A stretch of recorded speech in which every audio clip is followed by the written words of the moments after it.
Sa ngalan ng Ama at ng Anak at ng Espiritu Santo, Amen.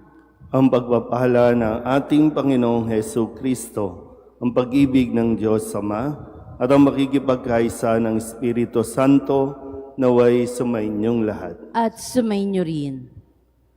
Mga kapatid, aminin natin ang ating mga kasalanan upang tayo'y maging marapat gumanap sa banal na pagdiriwang.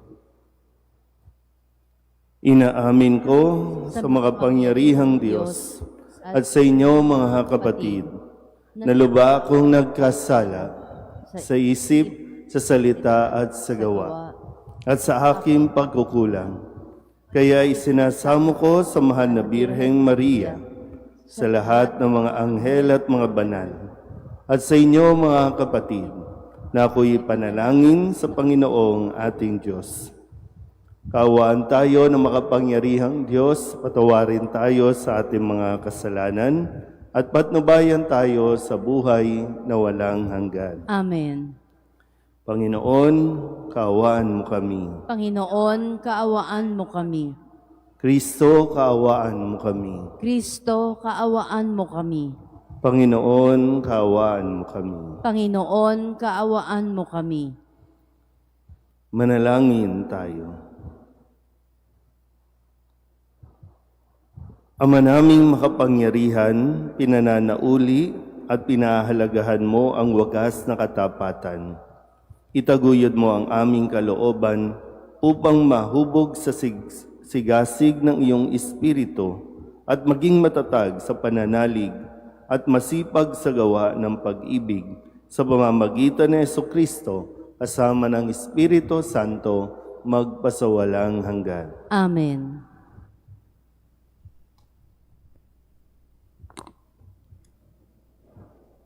Pagbasa mula sa aklat ni Propeta Jeremias. Sinasabi ng Panginoon, parurusahan ko ang sino mang tumatalikod sa akin at nagtitiwala sa kanyang kapwa, sa lakas ng mga taong may hangganan ang buhay. Ang katulad niya ay halamang tumubos sa ilang, sa lupang tigang at sa lupang maalat na walang ibang tumutubo. Walang mabuting mangyayari sa kanya. Ngunit maligaya ang taong nananalig sa Panginoon, pagpapalain ang umaasa sa kanya. Ang katulad niya ay halamang nakatanim sa tabi ng batisan. Ang mga ugat ay patungo sa tubig, hindi ito manganganib kahit dumating ang tag-init, sapagkat mamamalaging luntian ang mga dahon nito. Kahit di umulan ay wala itong aalalahanin. Patuloy pa rin itong mamumunga. Sino ang makauunawa sa puso ng tao? Ito'y magdaraya at walang katulad. Wala ng lunas ang kanyang kabulukan. Akong Panginoon ang sumisiyasat sa isip at sumusubok sa puso ng mga tao. Ginagantihan ko ang bawat isa ayon sa kanyang pamumuhay at ginagantimpalaan ayon sa kanyang ginagawa. Ang salita ng Diyos. Salamat sa Diyos. Mapalad ang umaasa sa Panginoon tuwina. Mapalad ang umaasa sa Panginoon tuwina. Mapalad ang taong hindi naakit ninyong masasama upang sundan niya ang kanilang payot maling halimbawa. Hindi sumasama sa sino mang taong ang laging adhikay, pagtawanan lamang at hamak-hamakin ang Diyos na dakila. Nagagalak siyang laging magsiliksik ng banal na aral. Ang utos ng puon siyang binubulay sa gabi at araw. Mapalad ang umaasa sa Panginoon tuwina.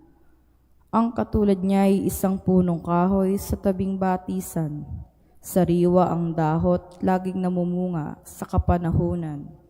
At anumang gawin ay nakatitiyak na magtatagumpay. Mapalad ang umaasa sa Panginoon tuwina. Ngunit ibang-iba ang masamang tao, ipa ang kawangis. Siya'y natatangay at naipapadpad kung hangin umiihip. Sa taong matuwid, ay Panginoon ang siyang mag-iingat, ngunit kailanman ang mga masama ay mapapahamak. Mapalad ang umaasa sa Panginoon tuwina.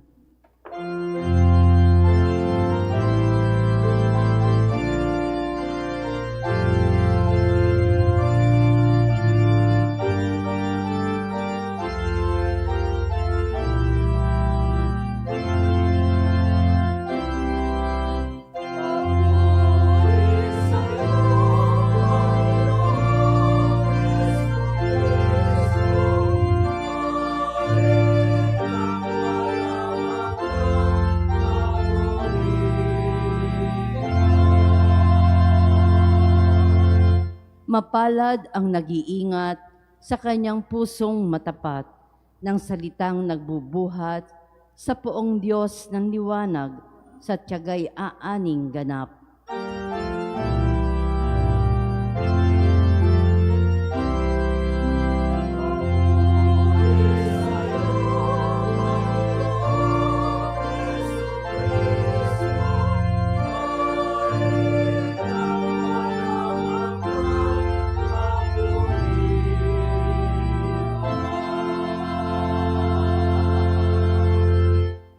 Sumainyo ang Panginoon. At sumainyo rin. Ang mabuting balita ng Panginoon ayon kay San Lucas. Papuri sa iyo, Panginoon.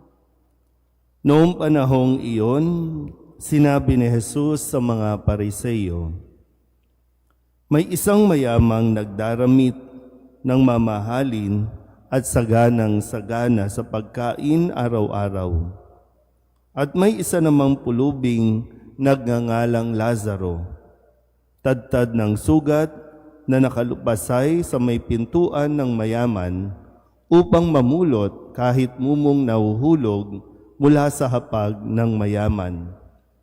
At dooy nilalapitan siya ng aso at dinidilaan ng kanyang mga sugat. Namatay ang pulubi at dinala ng mga anghel sa piling ni Abraham. Namatay rin ang mayaman at inilibing. Sa gitna ng kanyang pagdurusa sa Hades, tumingala ang mayaman at kanyang natanaw sa malayo si Abraham, kapiling si Lazaro. At sumigaw siya, Amang Abraham, mahabag po kayo sa akin. Utusan ninyo si Lazaro na isawsaw sa tubig ang dulo ng kanyang daliri at palamigin ang aking dila, sapagkat naghihirap ako sa apoy na ito. Ngunit sinabi sa kanya ni Abraham, Anak, alalahanin mong nagpasasa ka sa buhay sa ibabaw ng lupa, at si Lazaro'y nagtiis ng kahirapan. Ngunit ngayoy inaaliw siya rito, samantalang ikaw na may nagdurusa. Higit sa lahat, inilagay sa pagitan natin ang isang malaking bangin upang ang mga narini ay hindi makaparian at ang mga nariyan ay hindi makaparini. At sinabi ng mayaman, kung gayon po, Amang Abraham, ipinamamanhik ko sa inyong papuntahin si Lazaro sa bahay ng aking ama, sapagkat ako'y may 5 kapatid na lalaki. Paparoonin nga ninyo siya upang balaan sila, at nang hindi sila humantong sa dakong ito ng pagdurusa. Ngunit sinabi sa kanya ni Abraham, nasa kanila ang mga sinulat ni Moises at ng mga propeta. Pakinggan nila ang mga iyon. Hindi po sapat ang mga iyon, tugon niya. Ngunit kung pumunta sa kanila ang isang patay na muling nabuhay, tatalikdan nila ang kanilang mga kasalanan. Sinabi sa kanya ni Abraham, kung ayaw nilang pakinggan ang mga sinulat ni Moises at ng mga propeta, hindi rin nila paniniwalaan kahit ang isang patay na muling nabuhay. Ang mabuting balita ng Panginoon. Pinupuri ka namin, Panginoong Hesukristo. Isang magandang umaga po sa inyong lahat.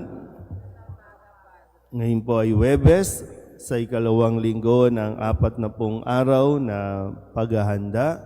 Matapos nga na tayo ay mag-break ng kaunti upang bigyang parangal at ipagdiwang ang dakilang kapistahan ng ating patrong si San Jose. Ngayon ay balik po tayo sa ating mga pagninilay bilang paghahanda natin sa pagdiriwang ng Pasko ng pagkabuhay. At muli, sa panahon ng Kwaresma, tayo ay inaanyayahan na muling suriin kung paano nga ba tayo namumuhay sa ngayon. Dahil ang lahat ng mga pagbasa natin ay laging magpapaalala sa atin ng katotohanan na isang araw ay mawawala tayo sa mundong ito at lahat ng pinahahalagahan nating lalong-lalo na ang mga material na bagay ay iiwanan dito at hindi natin ito magagamit para ipangsuhol doon sa langit.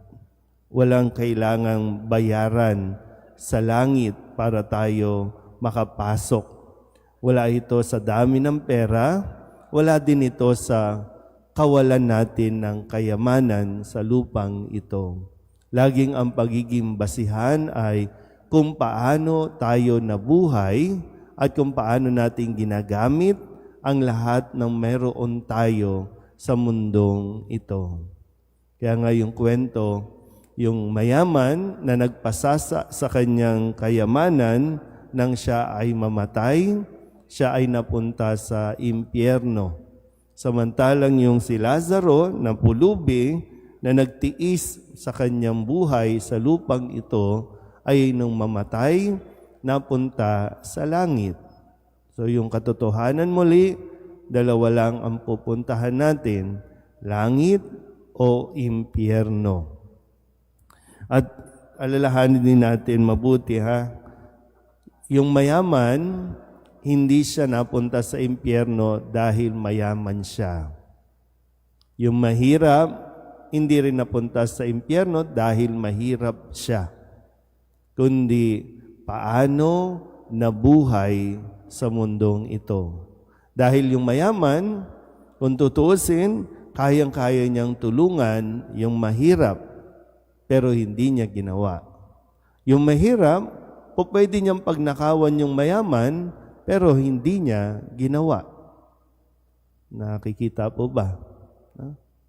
Kaya isang araw, may kalalagyan tayo. Wala sa atin ang pwedeng humatol, kahit nga minsan naiisip natin, may isang tao na paulit-ulit na minumura ang Diyos. Pero hindi natin alam, pagdating ng araw, kasi ang mahalaga, para bang sa huling sandali ng ating buhay, doon tayo mas mahuhusgahan ng Diyos, hindi ng tao. Kaya nga, di ba, ang sabi, kapag ang taong masama, nagpakabuti, tumalikod sa kanyang mga kasalanan, patatawarin. Pero yung mga mabuti na nagpakasama sa huling sandali ng kanilang buhay, mahatulan sa impyerno. Kaya, muli ang paalala sa atin, laging suriin ang ating pong pamumuhay.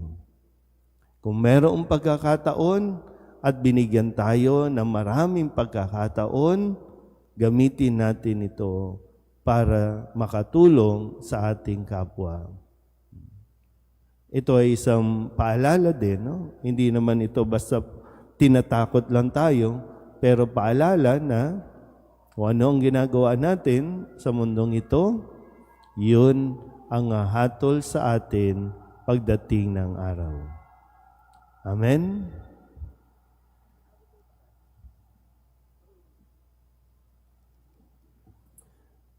Habang inaalala natin ang mga pangangailangan ng mga dukha, lumapit tayo sa ating Diyos na nagbahagi sa lahat ng kanyang kayamanan sa pagsusugo ng kanyang anak sa mundo. Ang ating pong itutugon, Panginoon, dinggin mo ang aming panalangin. Panginoon, dinggin mo ang aming panalangin.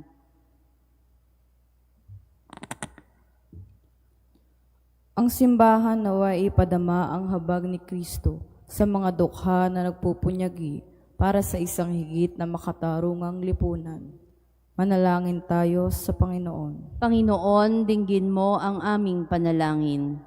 Ang mga natutuksong maging alipin ng kayamanan at kapanatagan dulot ng mga material na bagay, naway makaunawa na nagmumula ang espiritual na kahirapan sa pagtangging magbahagi sa kapwa. Manalangin tayo sa Panginoon. Panginoon, dinggin mo ang aming panalangin.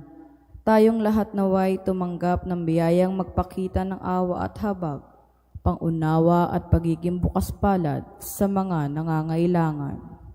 Manalangin tayo sa Panginoon. Panginoon, dinggin mo ang aming panalangin. Ang mga may sakit naway palakasin ng init na mapagmahal na presensya ng Panginoon. Manalangin tayo sa Panginoon. Panginoon, dinggin mo ang aming panalangin. Ang mga namayapan naway makabahagi sa kaligayahan at kapayapaan ng kaharian ng Diyos. Manalangin tayo sa Panginoon. Panginoon, dinggin mo ang aming panalangin. Idulog din natin sa Panginoon ang ating mga personal na kahilingan at mga panalangin para sa ating mga pamilya. Kasama din ang mga kahilingan ng mga nanonood sa online. Lahat ng mga misang pasasalamat, espesyal na intensyon, agarang paggaling ng mga may sakit, at ang lahat ng mga kaluluwa na inihiling na ipagdasal sa misang ito.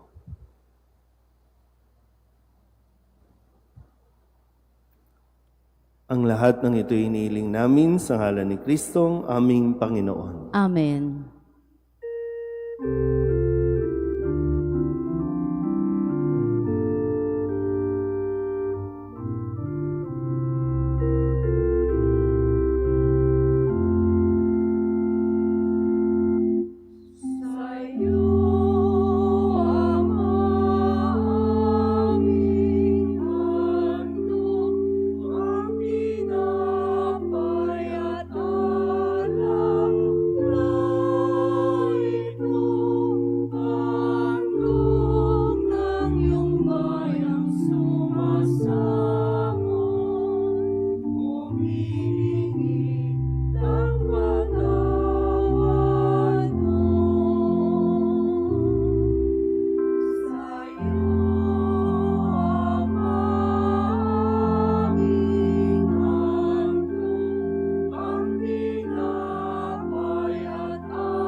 Manalangin kayo mga kapatid upang paghahain natin ang kalugdahan ng Diyos sa mga makapangyarihan. Tanggapin nawa ng Panginoon itong paghahain sa iyong mga kamay, sa kapurihan niya at karangalan, sa ating kapakinabangan at sa buong sambayanan niyang banal. Ama naming lumikha, pabanalin mo sa paghahain ngayon ang aming 40 araw na paghahanda para sa pagkabuhay upang ang ginaganap namin ay maisaloob ng lubusan sa pamamagitan ni Jesucristo kasama ng Espiritu Santo magpasawalang hanggan. Amen. Sumainyo ang Panginoon. At sumainyo rin. Itaas sa Diyos ang inyong puso at diwa. Itinaas na namin sa Panginoon. Pasalamatan natin ang Panginoong ating Diyos. Marapat na siya ay pasalamatan. Ama naming makapangyarihan, tunay ngang marapat na ikaw ay aming pasalamatan sa pamamagitan ni Jesucristo na aming Panginoon. Sa pagbabakasakali mong kami bubuti, isinugo mo si Jesucristo upang pangunahan kami. Bilang pagsunod sa iyong atas na bigay, ipinahayag ng iyong anak ang iyong kalooban na ang mga apit dukha ay kanyang damayan. Ngayon ay iyong inihahandog ang pagkakataong aming maisaloob ang kanyang ganap at kusang paglilingkod upang sa iyo'y lagi kaming makasunod. Kaya kaysa ng mga anghel na nagsisiawit ng papuri sa iyo na walang humpay sa kalangitan, kami nagbubunyi sa iyong kadakilaan.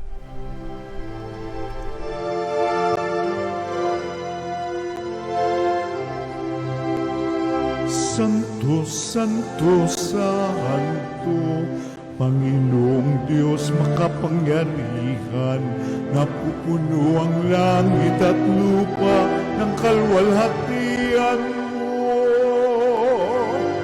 Hosana sa kaitaasan, pinagpalang na paririto sa ngalan ng Panginoon. Hosana sa kaitaasan.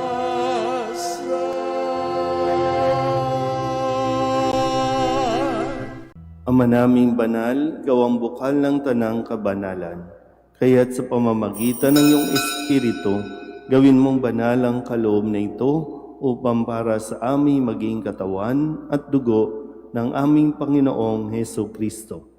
Bago niya pinagtiis ang kusang loob na maging handog, hinawakan niya ang tinapay, pinasalamatan kaniya, pinaghati-hati niya iyon, iniabot sa kanyang mga alagad at sinabi, "Tanggapin ninyong lahat ito at kanin, ito ang aking katawan na ihahandog para sa inyo."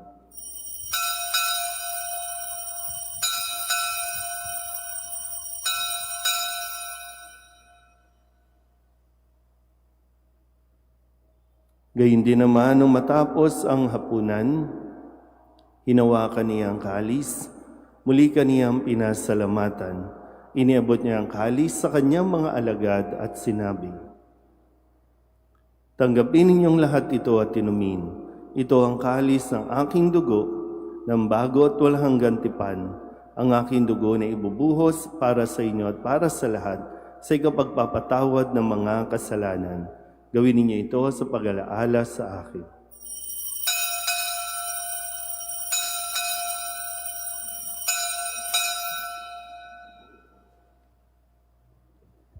Ipagbunyi natin ang misteryo ng pananampalataya.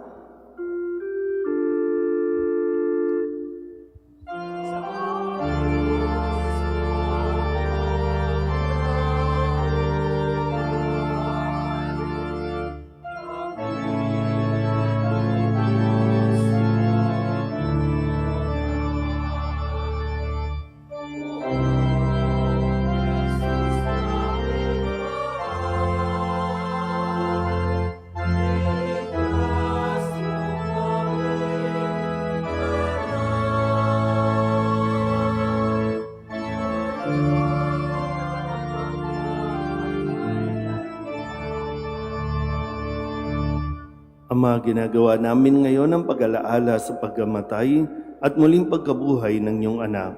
Kaya tiniaalay namin sa iyo ang tinapay na nagbibigay buhay at ang kalis na nagkakaloob ng kaligtasan. Kami nagpapasalamat dahil kami iyong minarapat na tumayo sa harap mo para maglingkod sa iyo. Isinasamo namin kami magsasalo-salo sa katawan at dugo ni Kristo ay mabuklod sa pagkakaisa sa pamamagitan ng Espiritu Santo. Ama, lingapin mo ang iyong simbahang laganap sa buong daigdig. Huspusin mo kami sa pag-ibig kay San Leon na aming Papa at ni Jose na aming Obispo at ng Tanang Kaparian. Alalahanin mo rin ang mga kapatid naming nahimlay na may pag-asang sila'y muling mabubuhay, gayon din ang lahat ng mga pumanaw. Kawaan mo sila at patuloyin sa iyong kaliwanagan. Kawaan mo at pagindapating kaming lahat na makasalo sa iyong buhay na walang wakas. Kaysa ng mahal na Birheng Maria na Ina ng Diyos, ng kabiyak ng puso niyang si San Jose. Kaysa ng mga apostol at ng lahat ng mga banal na namuhay dito sa daigdig ng kalugod-lugod sa iyo, may pagdiwang nawa namin ang pagpupuri sa ikararangal mo sa pamamagitan ng iyong anak na aming Panginoong Heso Kristo. Sa pamamagitan ni Kristo, kasama niya at sa Kanya, ang lahat ng parangal at papuri ay sa iyo, Diyos Amang makapangyarihan, kasama ng Espiritu Santo, magpasawalang hanggan.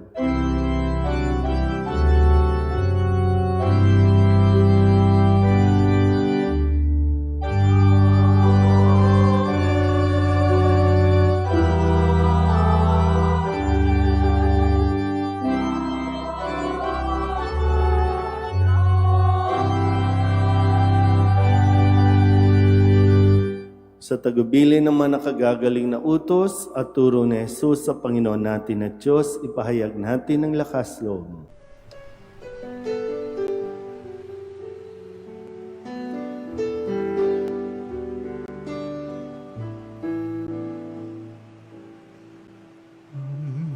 namin sumasalang ka, sambahin ang ngalan mo, mapasamin ang kaharian mo, sundin ang loob mo. Dito sa lupa para nang sa langit, bigyan mo po kami ngayon ng aming kakanin sa araw-araw at patawarin mo kami sa aming mga sala, para ng pagpapatawan namin sa nagkakasala sa amin. At huwag mo kaming ibang dulot sa tukso, at yadya mo kami sa lahat ng masama. Inihiling namin kami iadya sa lahat ng masama, pagkalooban ng kapayapaan araw-araw, iligtas sa kasalanan at ilayo sa lahat ng kapahamakan, samantalang aming pinananabikan ang dakilang araw ng pagpapahayag ng tagapagligtas naming sa Hesu Kristo. sapagkat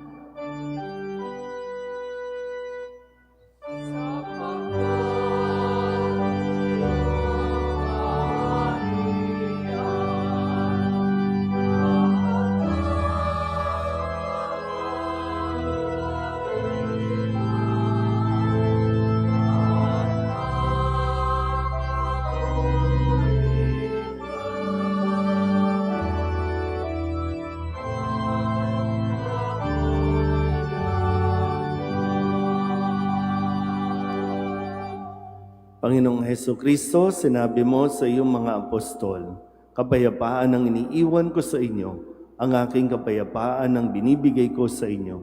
Tunghayan mo ang aming pananampalataya at huwag ang aming mga pagkakasala. Pagkalooban mo kami ng kapayapaan at pagkakaisa ayon sa iyong kalooban, kasama ng Espiritu Santo, magpasawalang hanggan. Amen. Ang kapayapaan ng Panginoon ay laging sumainyo. At sumainyo rin. Magbigayan po tayo ng kapayapaan sa isa't isa.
Ito ang kordero ng Diyos.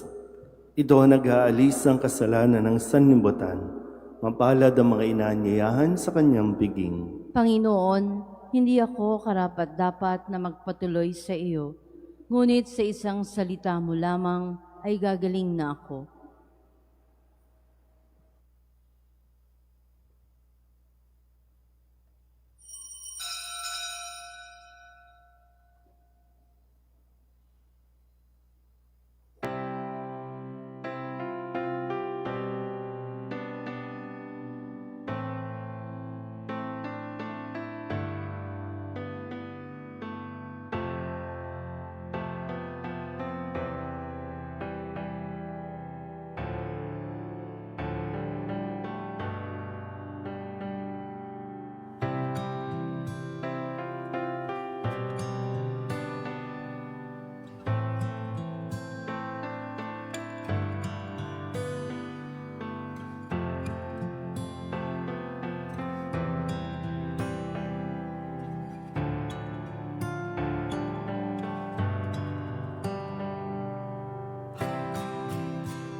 Langin tayo. Ama naming mapagmahal, ang pinakinabangan naming paghahain ay mamalagi nawa sa aming gawain at magpatibay sa mga ginaganap namin sa pamamagitan ni Jesucristo, kasama ng Espiritu Santo, magpasawalang hanggan. Amen. Sumainyo ang Panginoon At sumainyo rin. at pagpalain kayo ng makapangyarihang Diyos, Ama at Anak, at Espiritu Santo. Amen. Tapos ng banal na misa, humayo tayo sa kapayapaan ni Kristo. Salamat sa Diyos. Magandang umaga po.